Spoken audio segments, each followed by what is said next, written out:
जय श्री कृष्णा। राधे राधे। आज मैं आपको सुनाने जा रही हूँ इंद्रा एकादशी की व्रत कथा। ये कथा श्री हरि विष्णु को समर्पित है। ये अश्विन माह की एकादशी यानी पितृपक्ष की एकादशी में आती है। इस व्रत को जो मनुष्य करते हैं और इसकी कथा को जो श्रवण करते हैं वो और उसके पितर वैकुंठ लोक हो जाते हैं और उन्हें मोक्ष की प्राप्ति होती है। तो आइए दोस्तों, हम इंद्रा एकादशी व्रत की कथा का श्रवण करते हैं। हे भगवान, अब आप कृपा पूर्वक अश्विन मास कृष्ण पक्ष की एकादशी की कथा को कहिए। इस एकादशी का नाम क्या है तथा इस एकादशी के व्रत करने से कौन कौन सा फल मिलता है, सो सब समझा कर कहिए।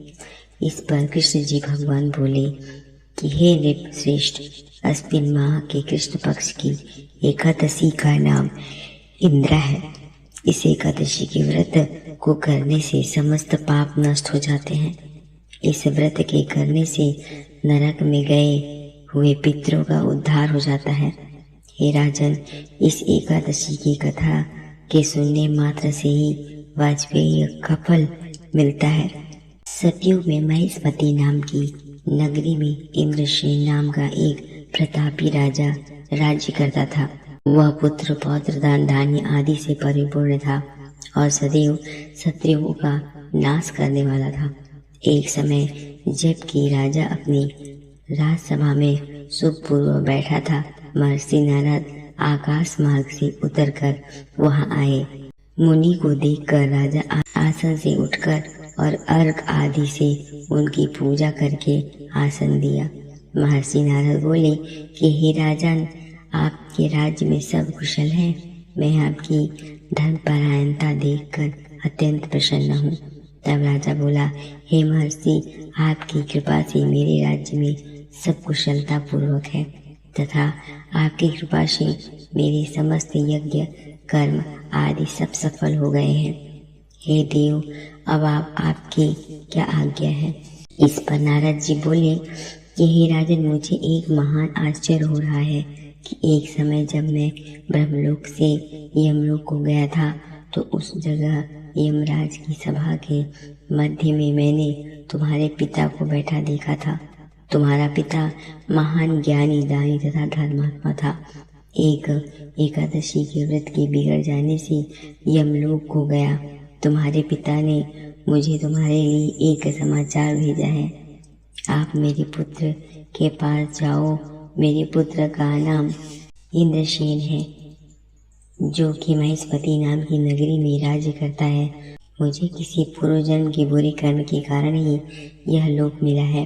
यदि मेरे पुत्र इंद्रसेन अश्विन माह के कृष्ण पक्ष की इंद्रा एकादशी का व्रत करे, उस व्रत को मुझे दे दे तो मेरी मुक्ति हो जाएगी और इस लोक से छूटकर स्वर्ग लोक में वास करूंगा।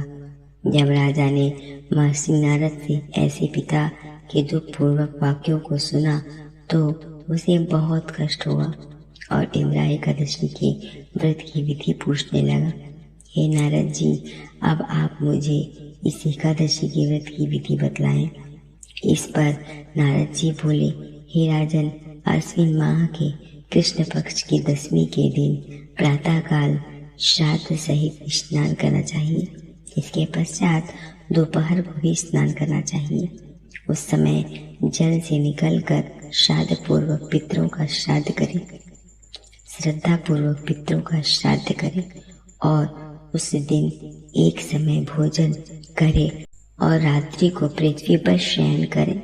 इसके दूसरे दिन अर्थात एकादशी के दिन प्रातः काल दातून करें और स्नान करें। इसके पश्चात भक्ति पूर्वक व्रत को धारण करें और कहें कि मैं आज निराहार रहूंगा और समस्त भोगों को त्याग दूंगा।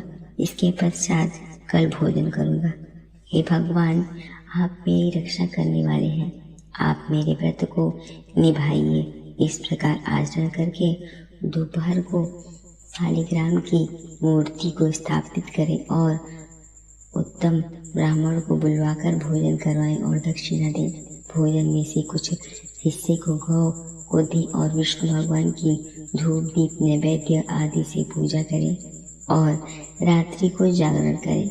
इसके उपरांत द्वादशी के दिन मौन रहकर बंधु बांधु सहित भोजन करें। हे राजन, यही इंद्रा एकादशी के व्रत की विधि है। हे राजन, यदि तुम आलस्य रहित होकर इस एकादशी के व्रत को करोगे तो तुम्हारे पिताजी अवश्य ही स्वर्ग को जाएंगे। महर्षि नारद राजा को यह उपदेश देकर अंतर्ध्यान हो गए। राजा ने इंद्रा एकादशी के आने पर उसका विधि पूर्वक व्रत किया। बंधु बांधवों सहित इस व्रत